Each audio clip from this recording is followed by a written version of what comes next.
The crystal chandelier swayed slightly, scattering light across the ballroom like diamonds. Laughter, clinking glasses, and music filled the air, until the sound of a single slap cut through it like a gunshot. My cheek stung. Not the way it does when you accidentally brush against a hot pan, but deep, electric, like my skin itself had split open. My glasses clattered across the polished floor and shattered, the sound so delicate, so final, that even the string quartet fell silent. I didn't move at first. I just stood there, one palm on my face, as 130 guests stared at me in horrified stillness. Juliet stood in front of me, her wedding dress pristine, her hands still raised as though she hadn't decided whether she was proud of what she'd just done. Her eyes were blazing with a fury that didn't belong on a bride's face. "That's what you get for being selfish," she said, each word sharp enough to cut. Her voice echoed in the high-ceilinged room. "You don't need that apartment, Aurora. You don't need that much space. Ethan and I do." There it was, no pretense, no more smiling invitations to just think about it. Just the raw demand, out loud, in front of every witness she could have wished for. No one moved to help me. Not the groomsmen in their crisp tuxedos, not the bridesmaids clutching champagne flutes. Some turned away, embarrassed. Others looked almost relieved, as though they'd been waiting for someone to finally put the old woman in her place. And Ethan, my son, my only child, stood frozen a few feet behind her. His hands dangled at his sides. His jaw was clenched. But he didn't say a word. I bent slowly, knees stiff, and gathered what was left of my glasses from the floor. The fragments glittered like tiny knives against the marble tiles. Juliet smoothed the satin of her gown, her lips curling in satisfaction. "You can leave now," she said, as though dismissing a waitress who had brought her the wrong wine. "You're not welcome here anymore. Ethan and I are starting our life together, and your apartment is going to make the perfect first home. The sooner you get used to that idea, the better." Her words dropped like stones into the silence. I looked at my son, hoping, foolishly, that he would contradict her. That he would say, "No, Mom, that's not what I meant. I'll fix this."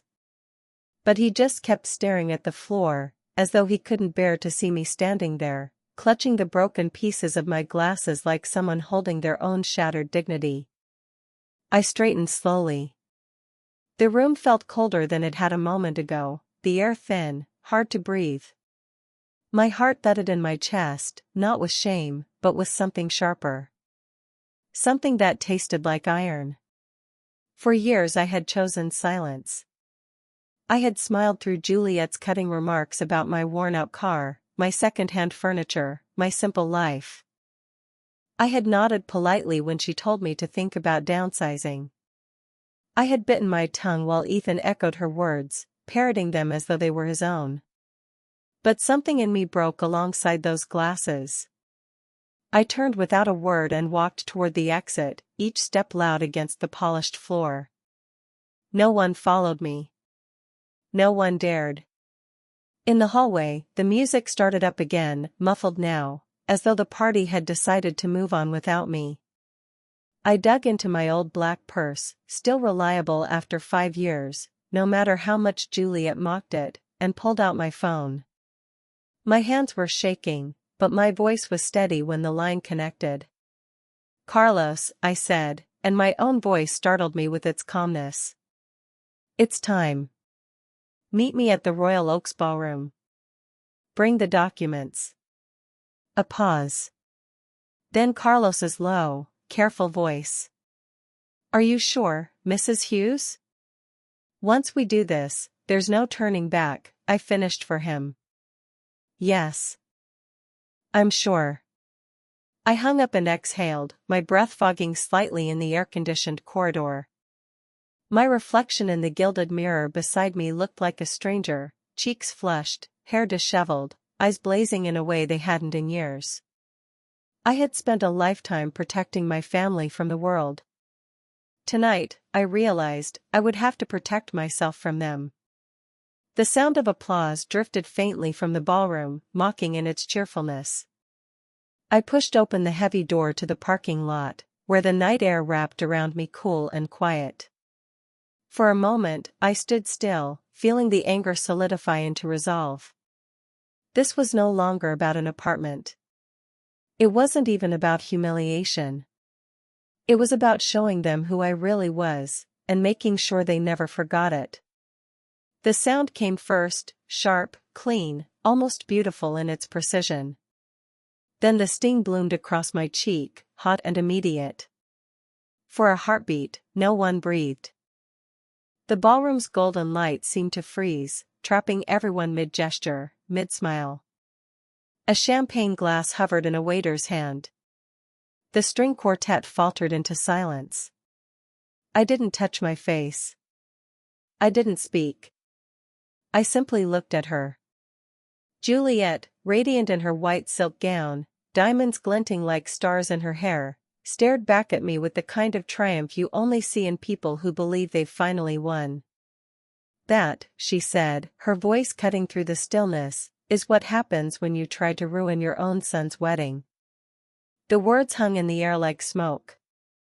I could feel 100 pairs of eyes on me, waiting for me to shatter, to crumble, to apologize. Instead, I bent slowly, knees aching, and picked my glasses up from the polished floor. One lens was cracked through the center.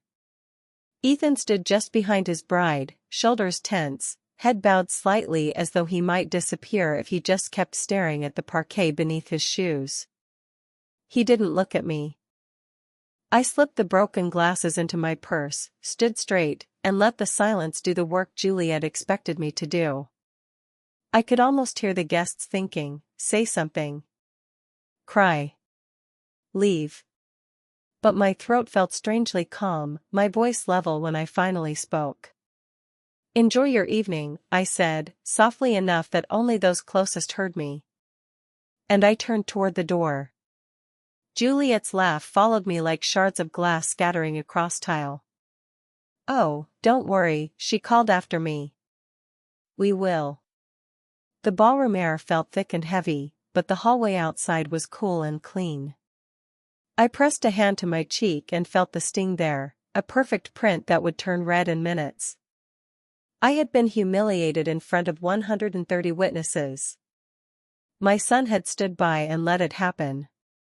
And somehow, the sharpest pain wasn't in my cheek, it was in the part of me that had once believed he would defend me. I walked past the restroom signs, past the coat check, out through the double glass doors into the night. The air smelled like wet pavement and summer roses from the hotel's manicured courtyard. For a long moment I just stood there, listening to the distant muffled music start again inside. My heart beat hard but steady, not the panicked flutter I might have expected. It was clarity. I took out my phone.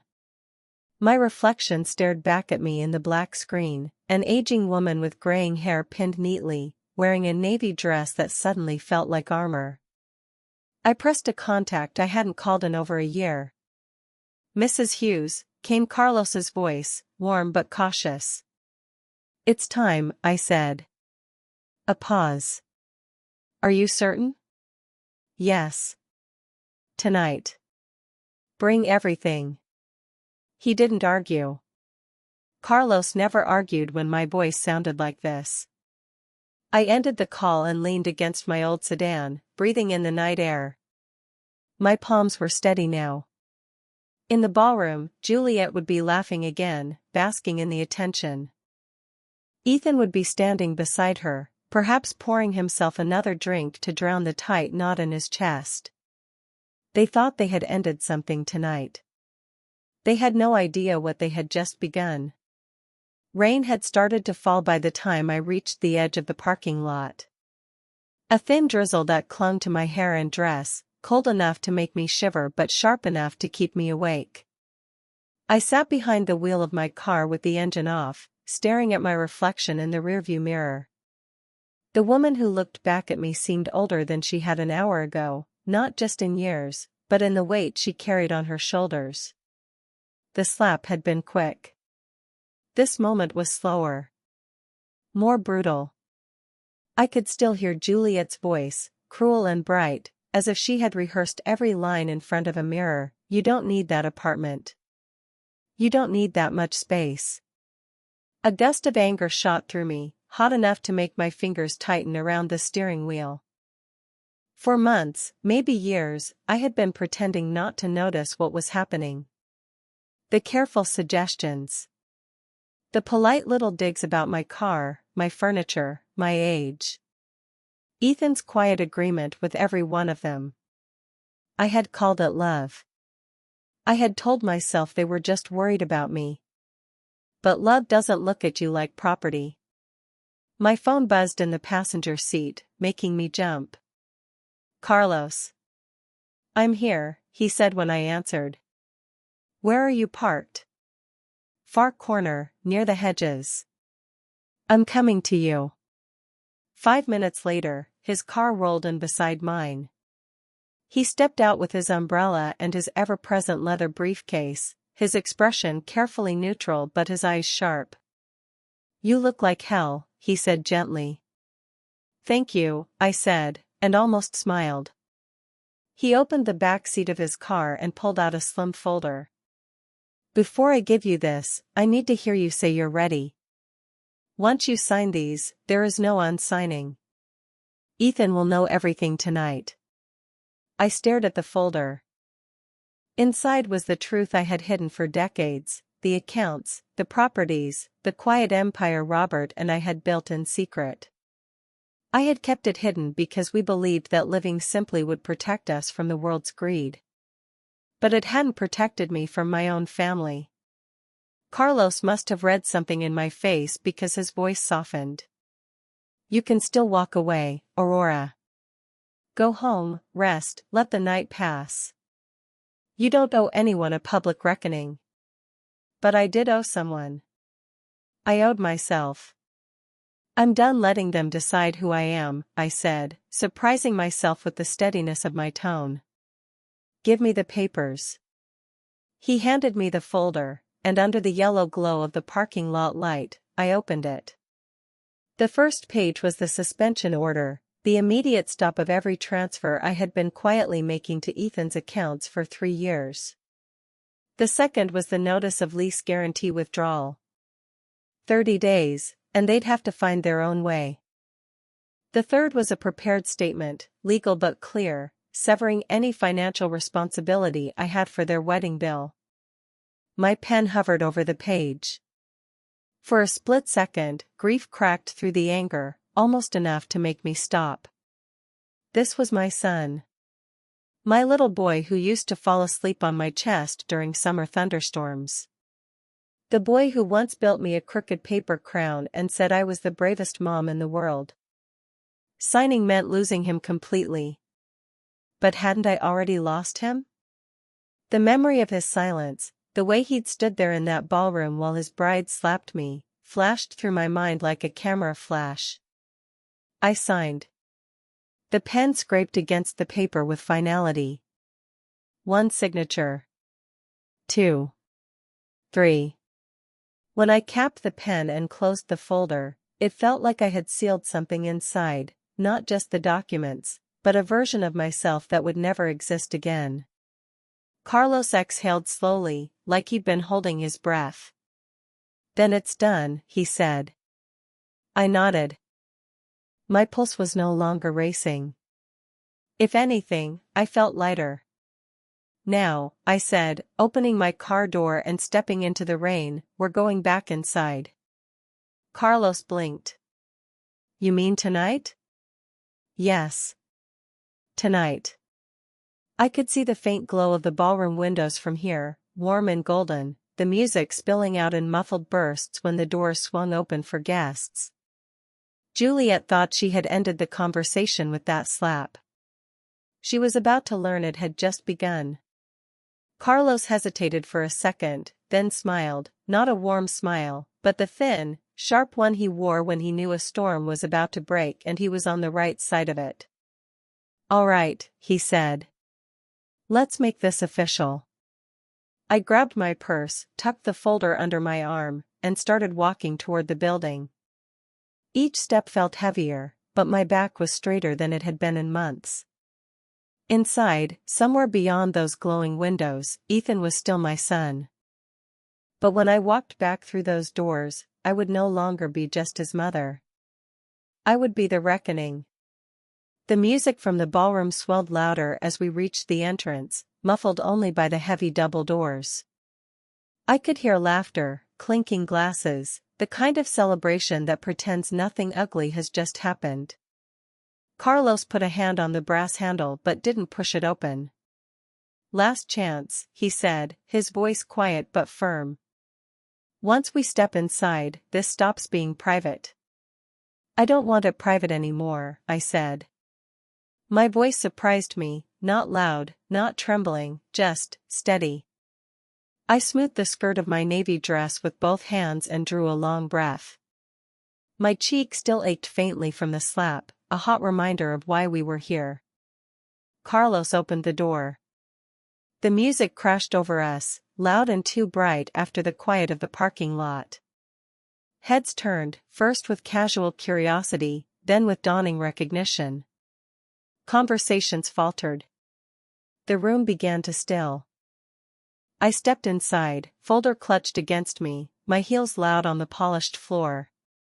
Juliet was in the middle of the dance floor, a picture of elegance and triumph, her veil draped over one shoulder. Her smile faltered when she saw me. "You have a lot of nerve coming back here," she said, loud enough for the guests nearby to hear. I thought I made myself clear. A murmur rippled through the crowd, anticipation, like the moment before a thunderstorm breaks. Carlos followed me in, closing the doors behind him with a soft click that sounded oddly final. "Ladies and gentlemen," he said, his voice carrying easily over the music as the DJ hurriedly turned the volume down. "Forgive the interruption. Mrs. Aurora Hughes has urgent business with the bride and groom." It was the kind of announcement that turned a celebration into theater. Guests leaned forward in their chairs. Phones appeared discreetly in hands. Juliet's eyes narrowed. "What is this?" she snapped. "Some kind of scene?" I stepped closer, until I was near enough to see the smear of lipstick on her champagne glass, near enough to smell the expensive perfume clinging to her dress. "This isn't a scene," I said, my voice low but clear. "This is the truth. And you, Juliet, are going to hear every word of it." Ethan had been silent until now, standing half a step behind his wife like a man caught between two worlds. "Mom," he said finally, his voice strained, "please don't do this here." I turned to him. "Where would you prefer I do it, Ethan? Alone, behind closed doors, so you can pretend it didn't happen? So you can keep telling yourselves I'm the problem?" He flinched, and I saw for the first time that he was afraid, not of me, but of what was about to be revealed. Juliet folded her arms across her chest, the picture of icy defiance. "You're embarrassing yourself." "No," I said, louder now, my voice reaching the far corners of the room. "I've been embarrassed enough. Humiliated enough.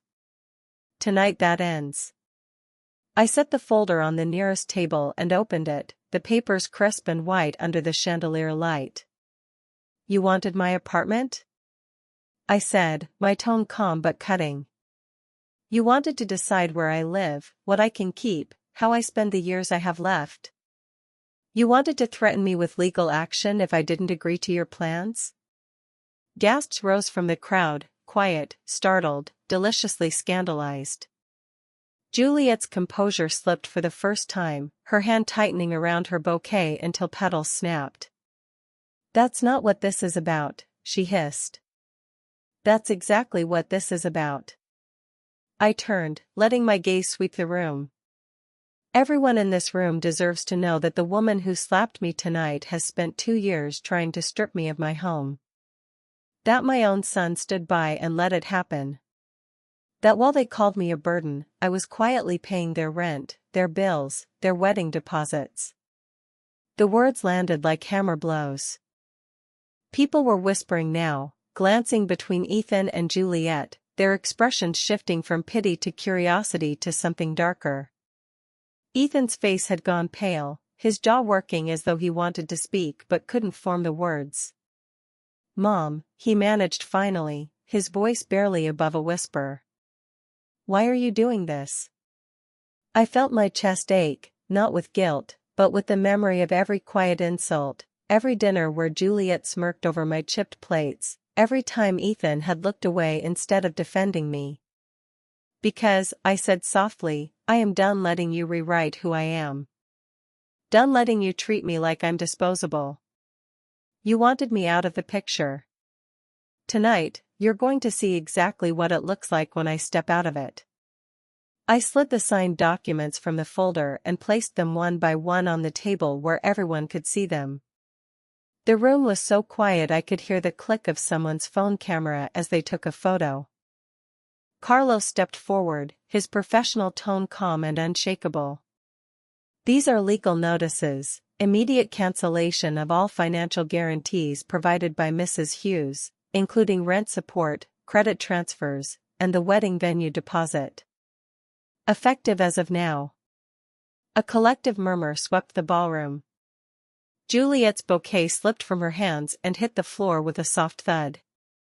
"This is madness," she said, her voice shaking now, her earlier triumph gone. "No," I said, looking at her, then at Ethan, with the clarity of someone who has nothing left to lose. "This is justice." The room seemed to hold its breath. And in that suspended moment, with 130 guests watching, I felt the weight of years lift from my shoulders. For a long, impossible moment, no one moved. The ballroom seemed to shrink, the chandelier light suddenly too bright, every eye fixed on the table where the papers lay like exposed nerves. Then the first voice broke the silence. "You're lying." Juliet's voice was shrill, almost childlike. She stepped forward, her shoes catching on the train of her gown. "This is some pathetic stunt. You can't just cancel things already done," Carlos said calmly, without looking at her.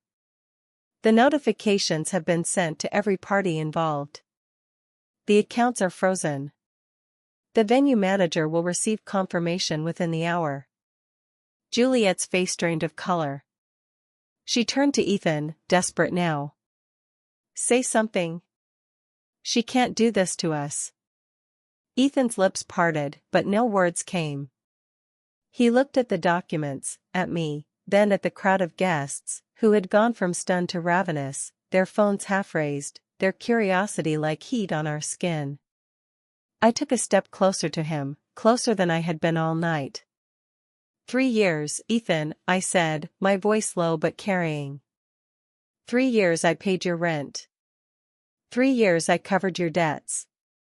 I even paid for this wedding you're standing in. And tonight you stood there and let her put her hands on me." A ripple went through the crowd. Several guests looked down, uncomfortable now, as if they had been complicit simply by watching. Ethan's throat worked.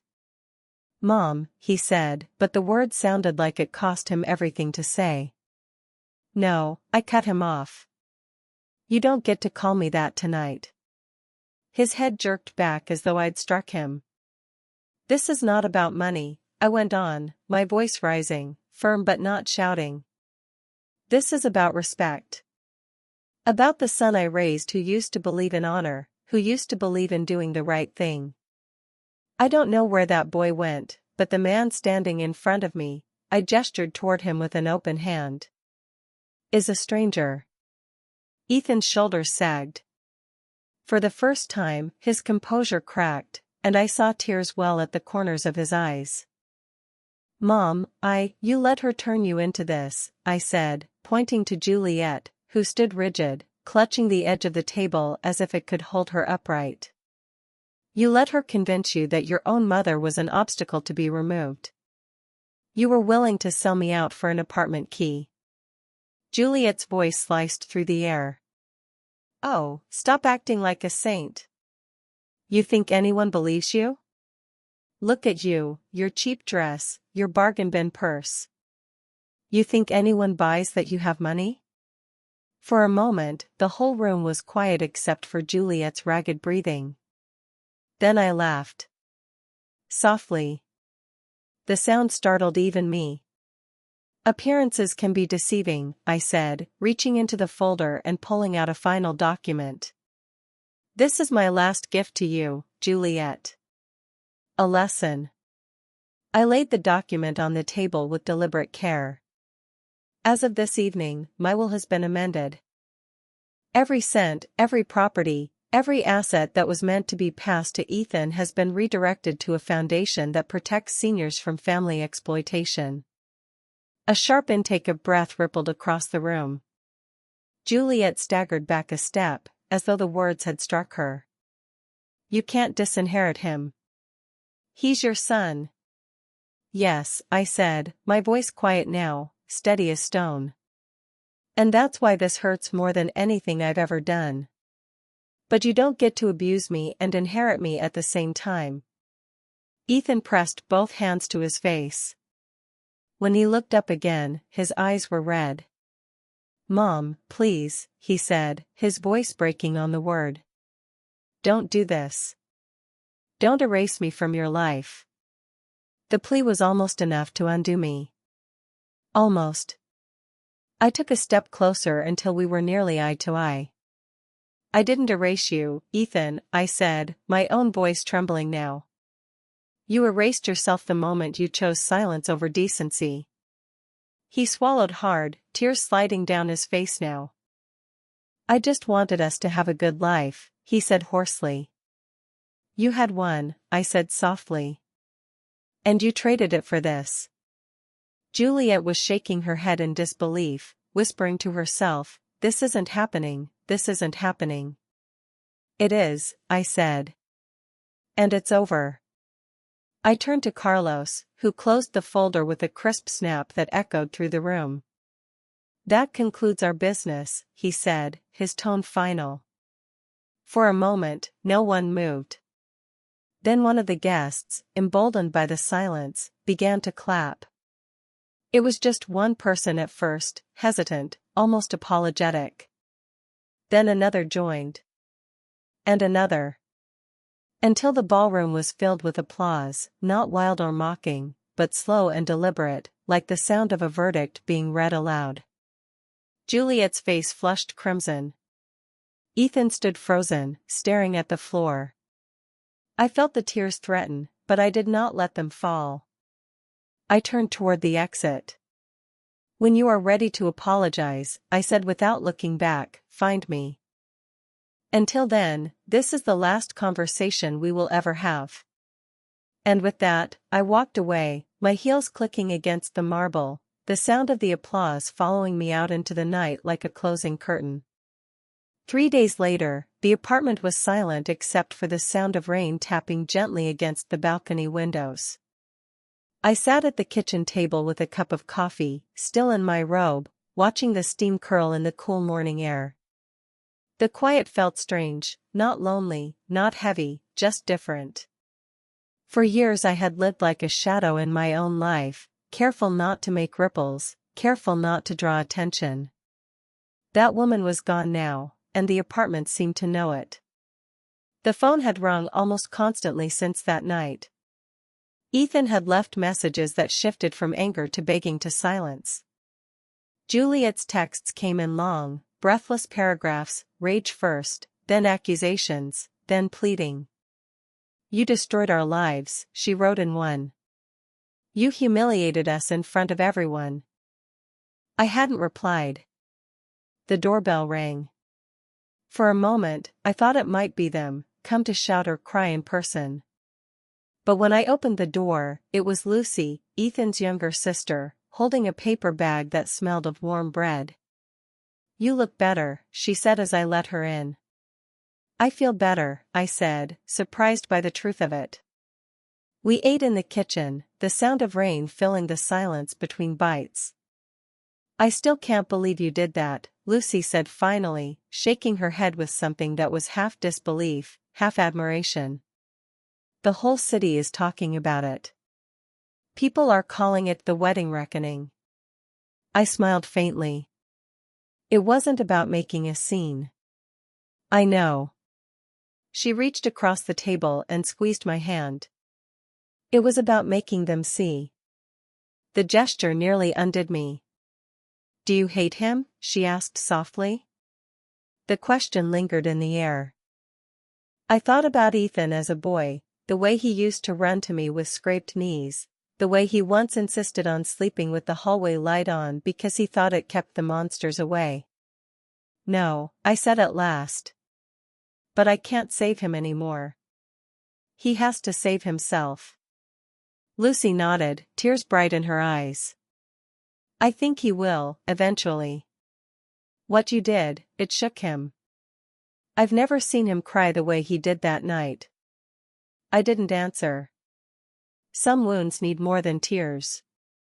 That afternoon, I went to the flower shop where I still worked part-time, more for love than necessity. The bell over the door chimed softly, and my coworker, Anna, looked up in surprise. You're back, she said. I needed to be somewhere that smells like life, I said, breathing in the sharp green scent of lilies and damp stems.